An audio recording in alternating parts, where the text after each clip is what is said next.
I think if Jeff is ready, I'll go ahead and introduce Jeff Anderson. He is the Regional Tourism Specialist with the Wisconsin Department of Tourism, based in central Wisconsin, and works primarily with the 18 counties of north central and northeastern Wisconsin.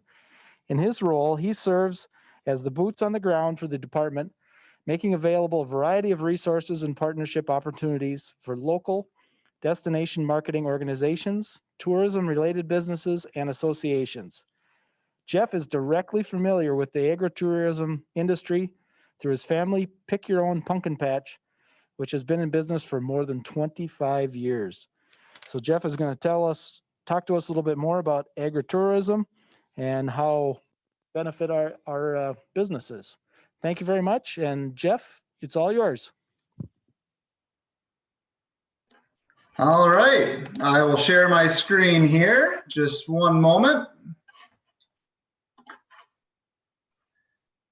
Hope everyone's doing good this afternoon. I'm joining you today from my home in Wapaka. And let's see here.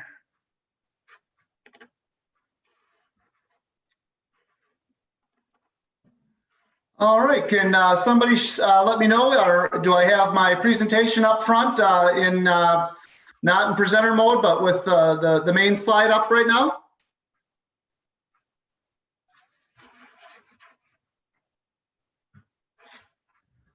Yep, it looks good on our... All right, well, hopefully we're good to go here. So again, good afternoon, everyone, and thank you for very much for that introduction. I'm pleased to be able to join you here.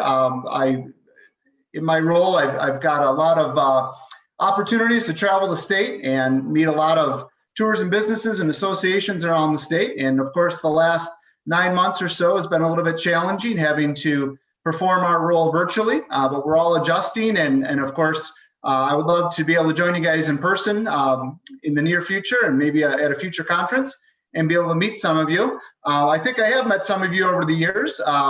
Either through some of my visits throughout the state, throughout my region, or also at State Fair, where some of you might remember that we've got a booth across from you, and I've had the opportunity to enjoy and taste some of your products and get to meet a few of you, a few of the members throughout the years with our presence at State Fair. So, as you heard in the introduction, I am a regional tourism specialist with the Department of Tourism. So I'm one of 4 regional staff that work with our local communities and businesses and local chambers of commerce and destination marketing offices across the state. The remainder of our office staff is based in Madison, and it's our primary role to market the state of Wisconsin and inspire people to want to travel to the state. And so that's the bulk of our team focuses on that consumer marketing. But the 4 of us that work regionally, as you heard, are sort of the boots on the ground and the eyes and the ears of the department. And it's our role to get to know the communities we work with and the businesses and share the resources that we offer, because we know and really appreciate the reality that we have a great privilege of marketing Wisconsin as a premier travel destination. But ultimately, we don't create the experiences. We simply have the opportunity to share them and promote all that our local communities and businesses offer visitors like yourselves. And so first and foremost, I want to thank you, all of the producers that are with us today that create a product that visitors can sample and experience and possibly tour as they experience the state and the communities throughout. So thank you for what you do and your role in the state's tourism industry. For my time today, I'd like to talk a little bit first about the state of the tourism industry. First, the presence and the importance of the industry for our state. But then, of course, talk a little bit about how COVID has impacted that. And then spend the majority of my time talking a little bit about some of the marketing that we do for the state to promote Wisconsin and maple syrup. And then also some of the resources that we have available to you and to the association and to local communities as well. Ultimately, it's my goal to make sure that those resources are available to all of you as you work to promote your sugar bush and your product and identify the opportunities that might be there for you to do that through the Travel Wisconsin brand. So first, to talk a little bit about the state of the industry. Of course, the tourism industry in the state of Wisconsin is one of the larger collaborative industries of the state, and it's an important economic engine for Wisconsin, bringing dollars into the state. Back in 2019, which is when we last completed an economic impact study, we saw $13.7 billion brought directly into the state in the way of visitor spending. And those dollars are brought in through 113 million visitors, as it was in 2019. And the majority of those come from within state. So about half of our travelers, those that are moving throughout the state, are from within the state of Wisconsin.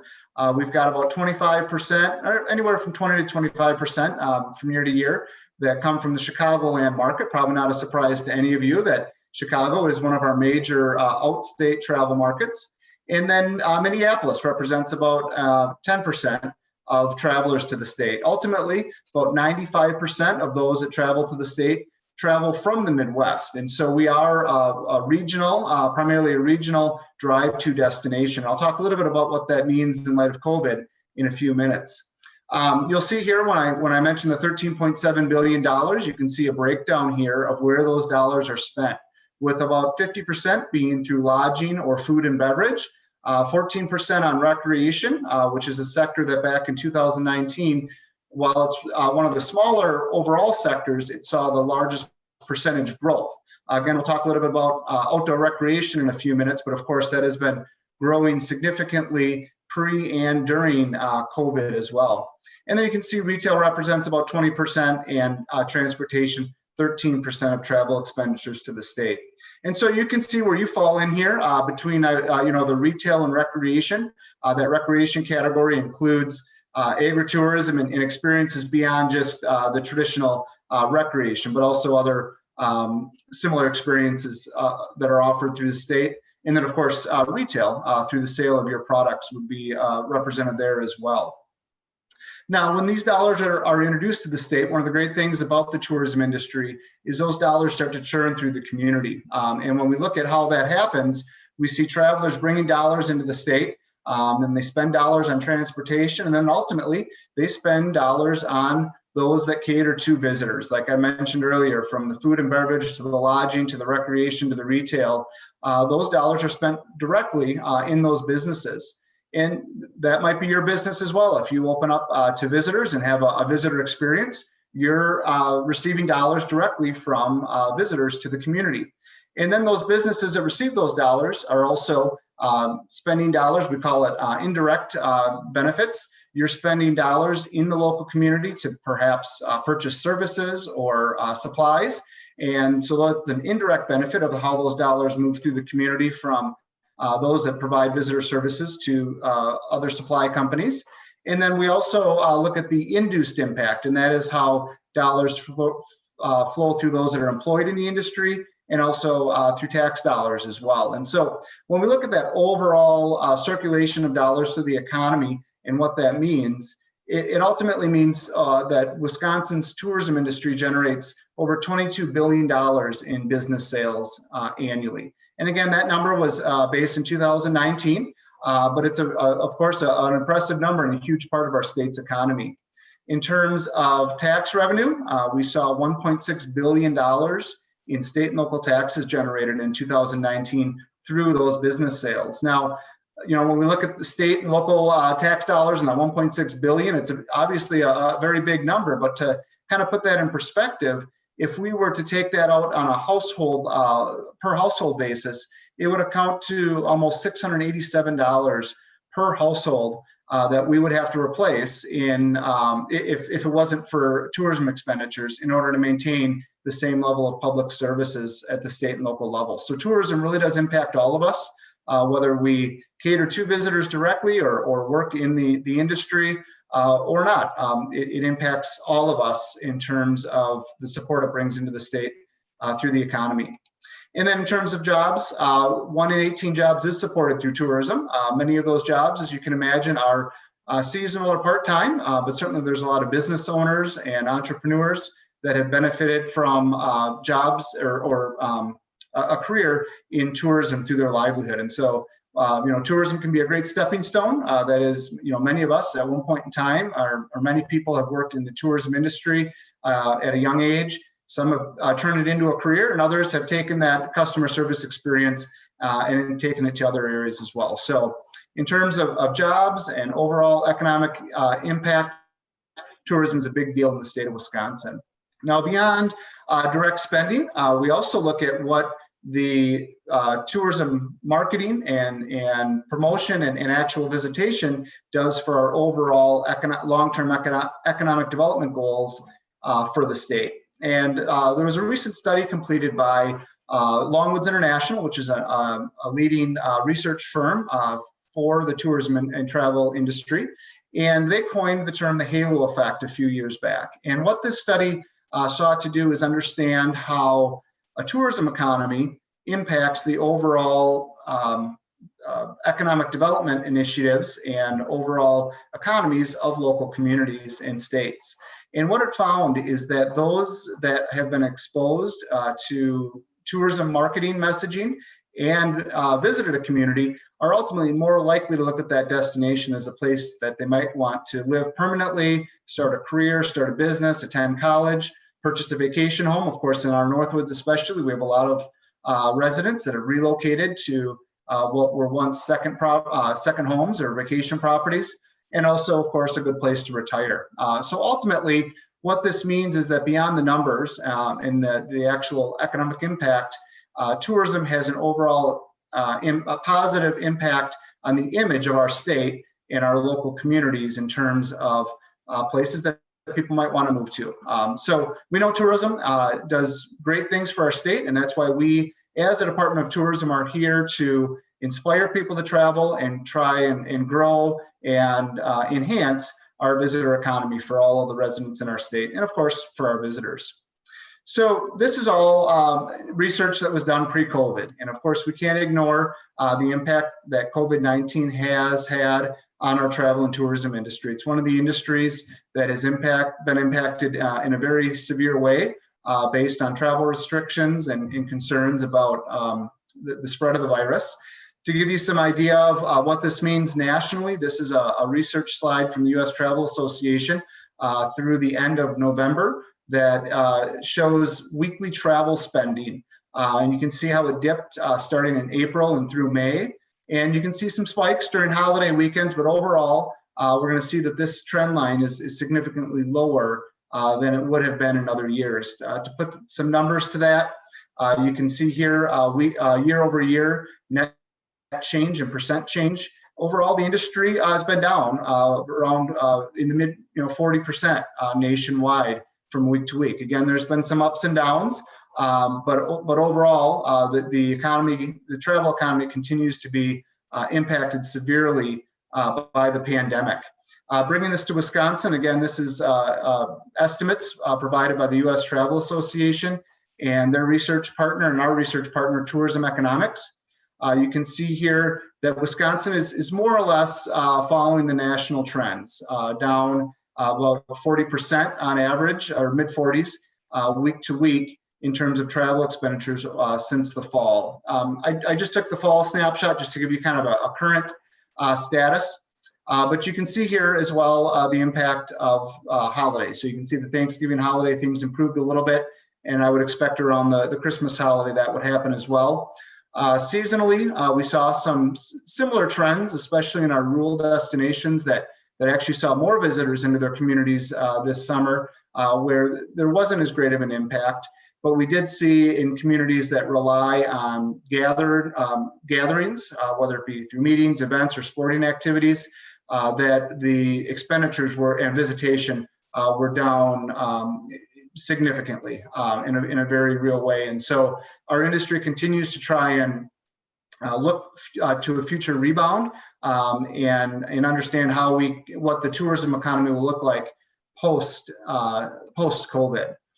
Some of the things that we've already seen and that we think we'll continue to see is travel closer to home. So you've probably heard a lot about that, both on the national and state level, that people are staying a little bit closer to home, where they feel it's a little safer traveling by vehicle, and they're a little bit more comfortable that way as opposed to getting on a plane or or other public transportation.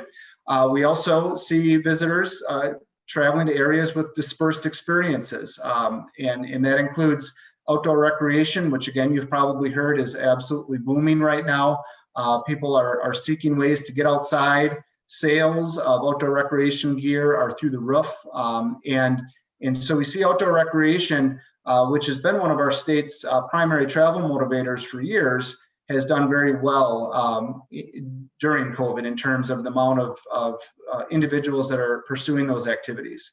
And we've also seen, and perhaps you've started to see as well, a lot of interest in ag tourism. Again, offering an experience that's outside and dispersed is something that travelers have been seeking. As you heard in the introduction, my family has a pick your own pumpkin patch outside of Madison. And we experienced one of the best years we've had in years with people seeking that opportunity to get outside and recreate and have experiences that are safe amid the pandemic. And so as you look towards spring and the maple syrup season this spring, I would expect that if you offer tours and open up your sugar bushes to visitors, I would expect you'll have a very strong response this year. And so I would encourage you to consider how you can manage that and do that safely and have a positive experience for those that are interested in getting out and experiencing your sugar bush and your product. The other thing we're seeing is travelers are very interested in packages and deals right now.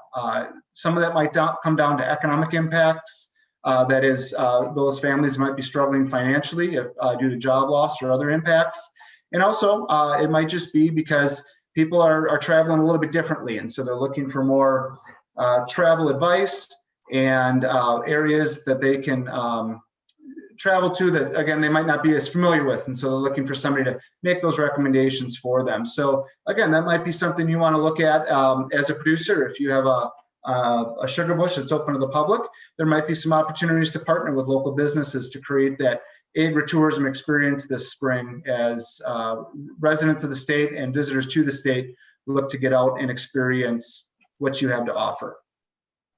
So in terms of tourism and marketing, of course, as I mentioned earlier in my presentation, this is really the role, this is our primary role. It's why we exist, is again to inspire people to want to choose Wisconsin, either as residents to travel within the state or as those from outside of the state to want to choose Wisconsin as their destination. And so most of the marketing work that we do is not specific to certain regions or experiences, but rather more of a broad stroke message and promotion of the Wisconsin experience. And we've approached that in different ways over the years, and we're always looking at the research and evaluating why it is that people choose Wisconsin as a destination, who's choosing Wisconsin as a destination, where they are finding their or seeking their travel inspiration and information, and then finding ways to craft that message and put it in the right in front of the right eyes. And so through that work, as I mentioned, we recognize that while we want to inspire people to want to choose the state, we also want to find opportunities to share some of the unique and exciting things that Wisconsin has to offer.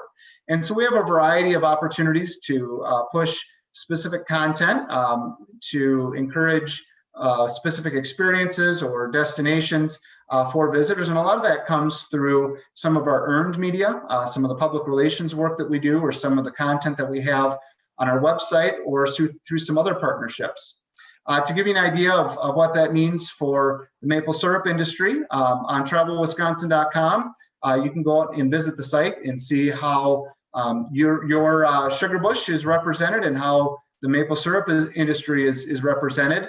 A couple of examples, we do have articles such as Celebrate the Sweetness of Wisconsin's Maple Syrup and A Walk in the Sugar Bush. These have been curated over the years, written by either internal staff or third-party contributors.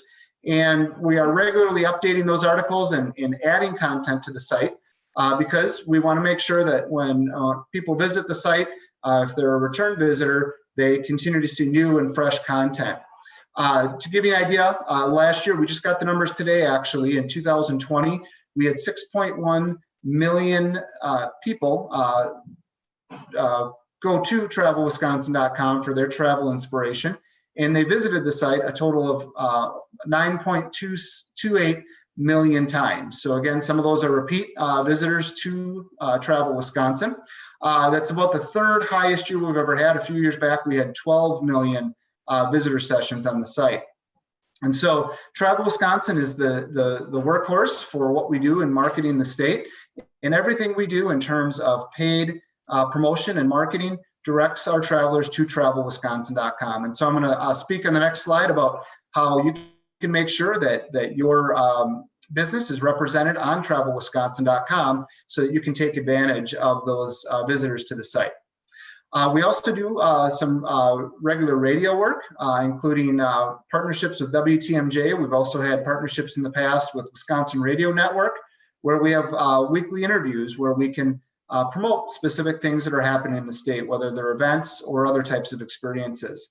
So for instance, not too long ago, we had a WTMJ interview where the tourism secretary at the time spoke about spring food festivals throughout the state. And so one of the things that we made sure to include was a maple syrup festival. And that one happened for that interview. It happened to be the Maple Syrup Festival in Phelps. And so it's one of the ways that we can bring specific content and experiences into the work that we do.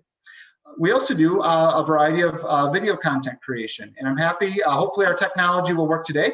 I do have a sample video for you. These are called our snackable videos. They're videos that are intended to be used on our Facebook platform, and they're intended to give a quick snapshot of specific experiences or destinations through the state. And so earlier this year, we were up in Luck at Moralees and filmed a snackable video, and hopefully we'll be able to share the video now. I believe it's in queue, and so if whoever's managing that video, if you could please go ahead and show that video for us today.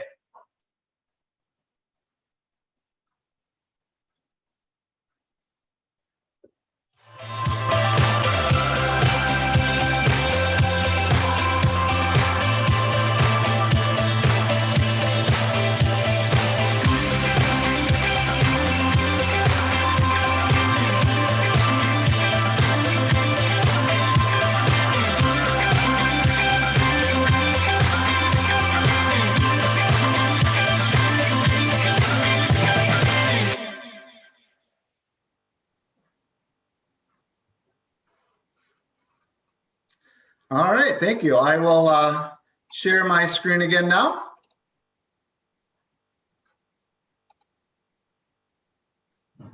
All right, so that video, the playback wasn't real good on my end. Hopefully, it was better on your end.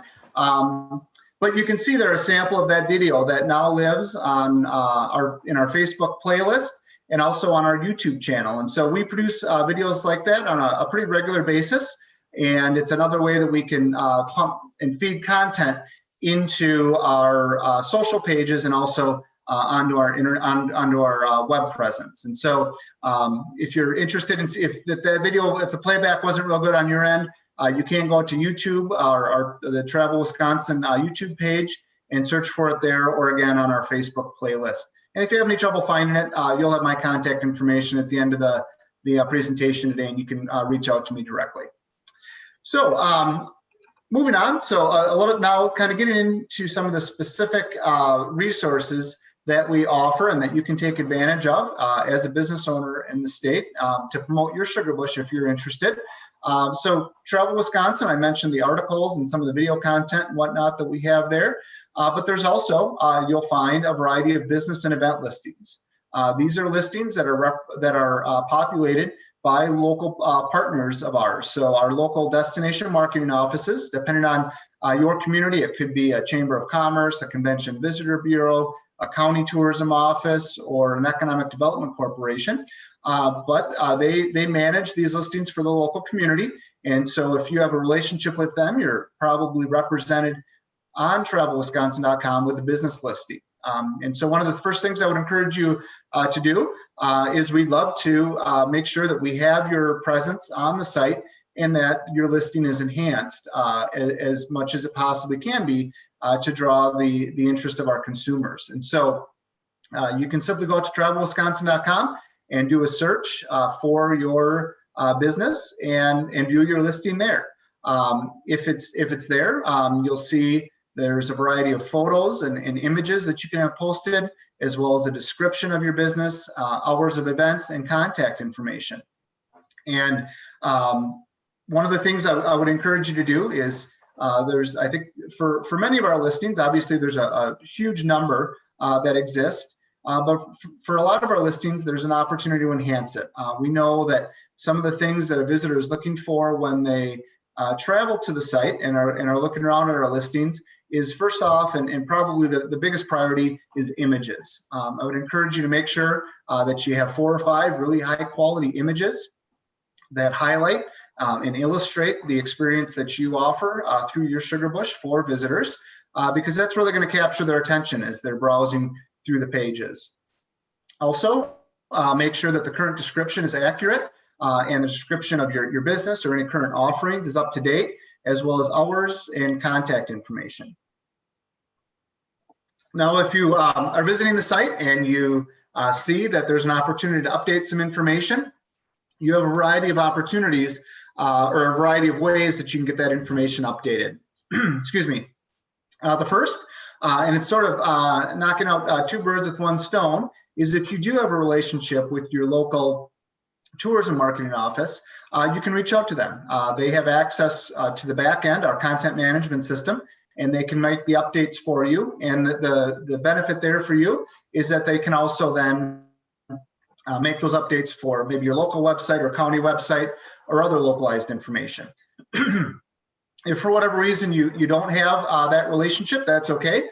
You also can notify us directly through the suggest a change feature. So while you're looking at your listing on the site in the lower right-hand corner, you'll see not only who populated your listing, but also a button to suggest a change. And if you follow that link, you can send us a note directly with the updates that you'd like made. And you also, if you choose to, excuse me, have the option to claim your listing. So you can let us know that you are the business owner, and if you'd like, you can claim the listing and own it, and you'll receive login credentials to actually go into that content management system on your own to make those updates whenever you'd like. And so, again, there's a variety of ways that information can be updated, but I would encourage you to take advantage of that free listing. And of course, if for any reason you see that you are not listed on the site, that's an easy fix. Just let me know. Again, you'll have my contact information at the end of the presentation, but I'd be happy to help you get connected with the right individual or help you create that listing directly. So again, that's our #1 resource there. Once you're in that system and you have a listing, that's also where we pull content. As I mentioned earlier, some of our articles and other public relations work, when we're looking for content for that and for those articles and interviews and things of that nature, we're actually using travelwisconsin.com, and our team in Madison is researching some of the businesses and opportunities that we can highlight through those business listings. So not only do those listings give you access to the consumer, it also gives you access potentially to some of the other work of the Department of Tourism. And then we also, you'll see at travelwisconsin.com, of course, have a variety of other contact, things like fall color and snow reports. And so we're regularly updating that content to make sure it's as relevant and current and robust as it can be for visitors to the page.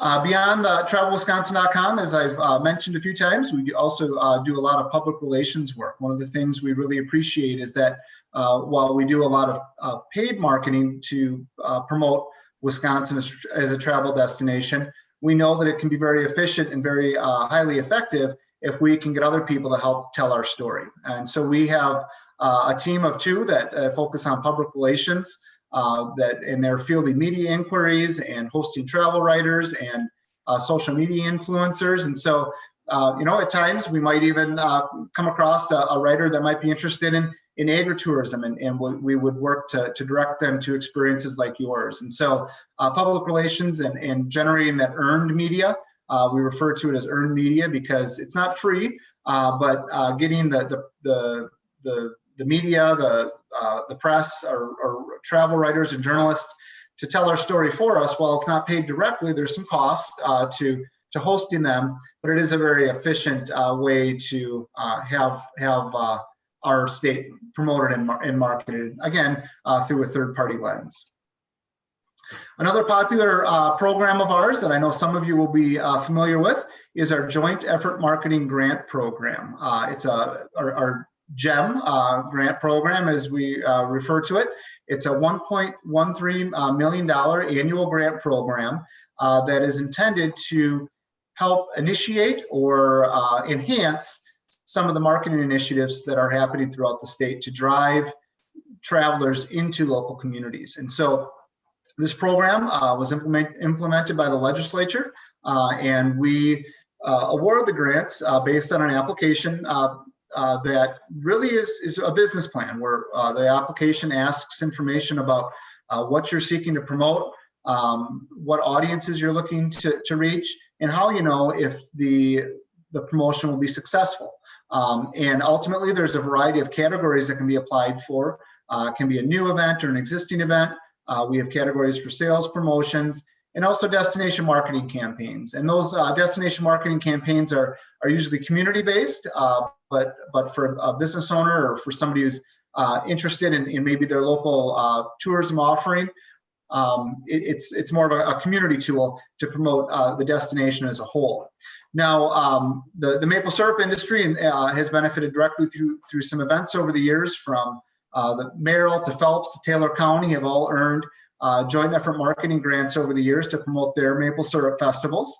And the way the GEM grant program works is it's matching dollars. So there is a local investment required. To give you an idea, for a new event, perhaps you have a maple syrup festival in your community that you partner with. And if you're looking to grow that event, you can apply in the first year for 75% match, up to $39,550. And so the local event would bring in a 25% match, and then we would bring in that 75%. And one of the great things about the program is that it's all scalable. So if you have a smaller event and a smaller budget, and maybe you have a $2,000 marketing budget, you can apply for a $6,000 grant to help promote that event. Depending on the event, whether it's new or existing, you can have up to 3 years of eligibility. And the program is intended to help events, as I mentioned earlier, to get off the ground or grow, but not to support events indefinitely. So the expectation is that we're able to support events in 2 or 3 years, but then after that, they can be self-sufficient and find a way to continue to be successful without the support of state dollars. And again, the purpose of that is just to be able to grow and enhance as opposed to maintain tourism expenditures throughout the state. If you're interested in the GEM grant program, we do have a coordinator, Heidi Schultz, who works with some of the nuts and bolts and accepts the applications and can help you with some of the budgeting and things of that nature. But really the first step is I would encourage you to reach out to me directly. If you're interested in finding ways to promote your product or your community, or even maple syrup from a state perspective, I would encourage you to reach out, and I can work with you, and we can strategize and talk a little bit about maybe some of your ideas or some of the marketing initiatives that you're involved with, and we can identify how those might fit into a joint effort marketing grant. Or perhaps we can tweak your idea a little bit to fit within one of these programs. So we can work very closely with you. The application is, it's our goal to award these grants and to help you earn those dollars so that we can help to market your local experience. So again, we look forward to working with you on that grant program should you be interested. Another opportunity, if you're looking for some direct marketing programs and to align with the Travel Wisconsin brand, we just launched our 2021 co-op advertising program. And this has grown over the years out of the interest of local communities and businesses to essentially buy in and to align with the Travel Wisconsin brand. One of the benefits overall is that, one, we've done a tremendous amount of research, as I mentioned earlier, to understand who our consumer is, what they're seeking, and where we can find them. And so by buying into the co-op advertising program, you essentially know right away that you're going to be reaching the Wisconsin consumer. Also, through the buying power of the state and the marketing programs that we've put together, we're able to offer, you're able to get some marketing opportunities that might be a little bit more affordable than if you were to go directly to some of the sources. So we have a variety of opportunities, from emails you can buy into to free deals listings. If you were putting together a package or a deal to promote your sugar bush this spring in the season or any time of the year, you can actually submit that deal for no charge, and we'll list that on our website. We have email templates. We have sponsored articles that you can purchase and control the content. There's social media available, and also some research. We invest in research through a company called Arrivalist to understand how travelers move into and around the state, and that information can be made available. That you can purchase that information at the local level through us, if that's something that maybe the association would be interested in, for instance. And then we also have some public relations and radio programs as well. So again, there's a lot of detail to this co-op program, but if it's something, if you're looking for advertising opportunities, it's something I'd be happy to review the details of these opportunities with you. And some of them are going to be tailored more for individual businesses, whereas some might be more for destinations or associations. But overall, we think we've put a nice program together to assist all of our industry, from businesses to destinations and communities to associations, to get their word out and partner with us through the Travel Wisconsin brand. A couple of other programs I'll touch on real quick. While they're not direct marketing, we do know that they're important aspects of a tourism experience. The first is a customer service program, which has been developed to work with business owners and employees on really the basics of customer service, how to make sure that we're all providing an inviting greeting for our customers and creating a positive relationship, and also showing pride in our community. We're all ambassadors for our destination, and when you greet individuals at your property, they might have information about the area, and they might look to you for some recommendations on other places to visit or things to see and do. And so our program involves a reminder about some of the questions that you might be asked and where to find that information. And then we also, it's one of the, we try to keep it pretty light. It's always one of the more kind of fun segments, as we do talk a little bit about those angry or disappointed customers as well, and how to manage that. So this tool can be used on a community basis or also for individual businesses as well. So wanted to share that with you. And then finally, again, from more of a community perspective, if you work with the local community through tourism committees or councils or chambers of commerce or things of that nature, we do offer a destination assessment tool that provides the opportunity to perform some research and understand why it is individuals might choose your community as a destination, what some of the top assets for the destination might be, and what some of the development opportunities might exist. And it's a free program. It's usually about a year-long effort to conduct some visitor and resident research on their perceptions of the destination. We complete a detailed experience inventory of all that a community has to offer.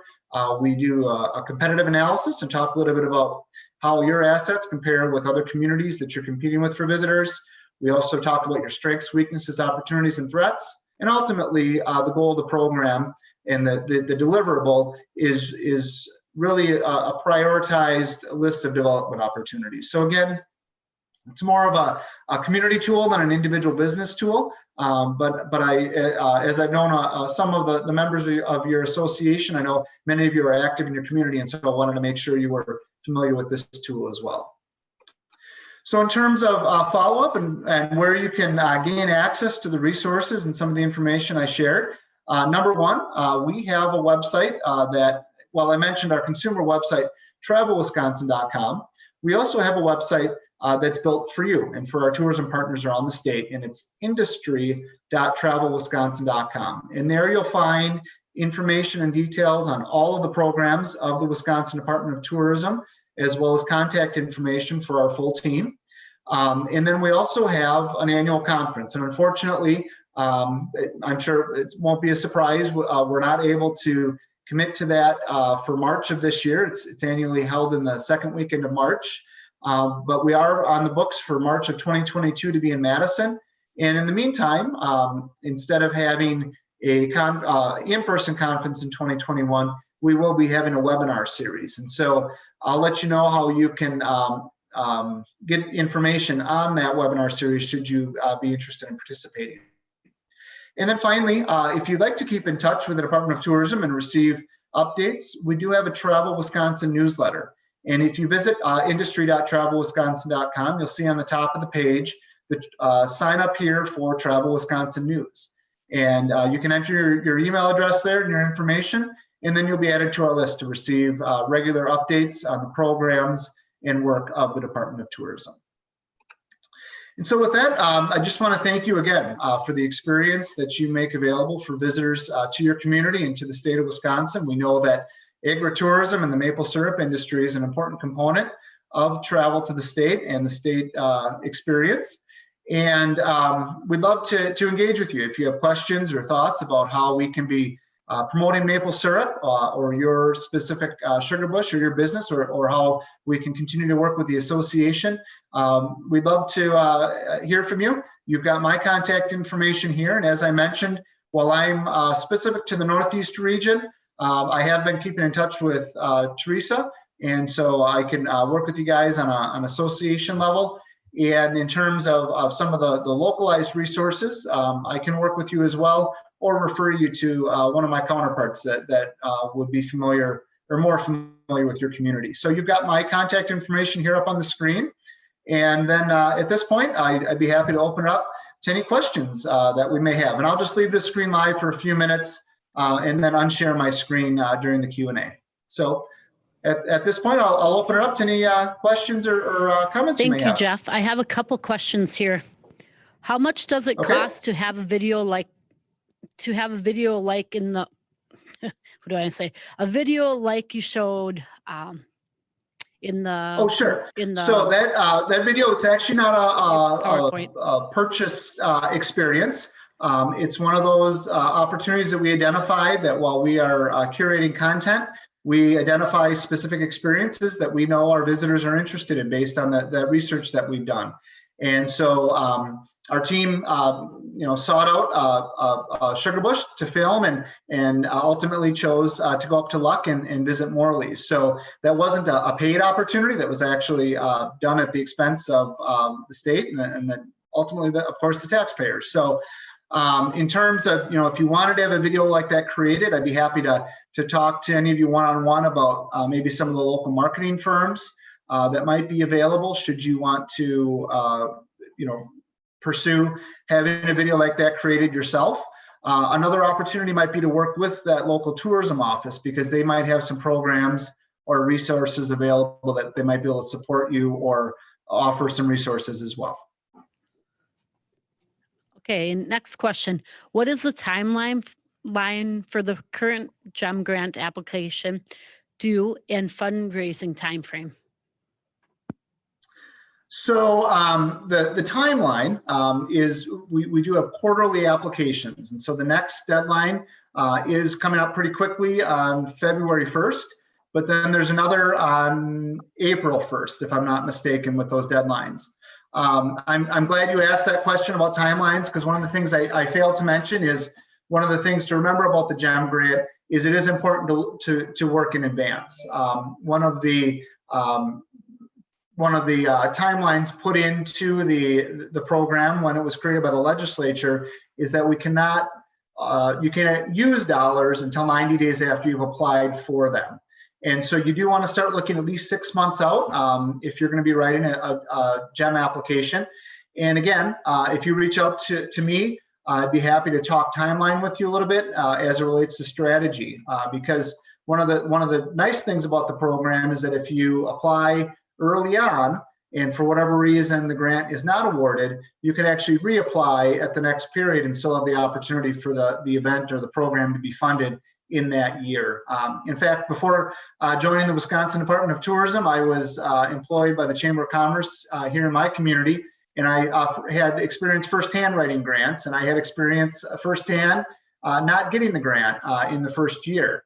And but I was able to go back and reapply and ultimately earn it for the 3 eligible consecutive years after that. So again, planning ahead is important. In terms of fundraising, I assume you're referring to raising that local match. And really there's no timeline associated with that.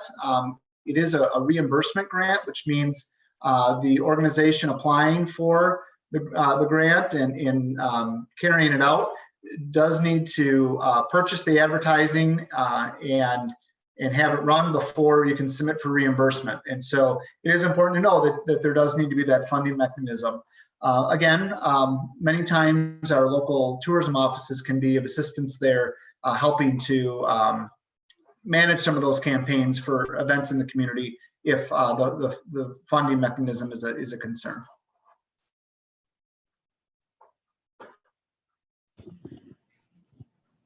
We don't have any more questions. Does anybody here have any questions for Jeff? Hold up. Jeff, I just want to say thank you so much for your time today, and just say that with the COVID impact and what a cruddy situation it puts so many of us in, and the charts that you showed truly captured just the amount of percentages and of dollars lost and travel. And so it's so important that we as an industry ourselves, and the maple industry too, continue to look at the niche marketing, at the social media, at reaching our customers in new and diverse ways, as well as looking into the value added products. So not only the maple syrup, but the sugar, the candies, the fudges, the whatever it may be. So really, I just want to say thank you so much. And I will give it back over to Teresa. Well, thank you very much. And I would just add to that again, I do believe that there'll be a tremendous amount of interest in, continue to be a tremendous amount of interest, especially as we head into the spring season for ag tourism experiences for travelers to and within the state. And so again, I would just encourage you to promote the experience you have to offer, and I think you'll see a good response this spring. All right. Thank you very much, Jeff. Again, appreciate the time. And I'm sure we'll be talking to you again in the future. Thank you.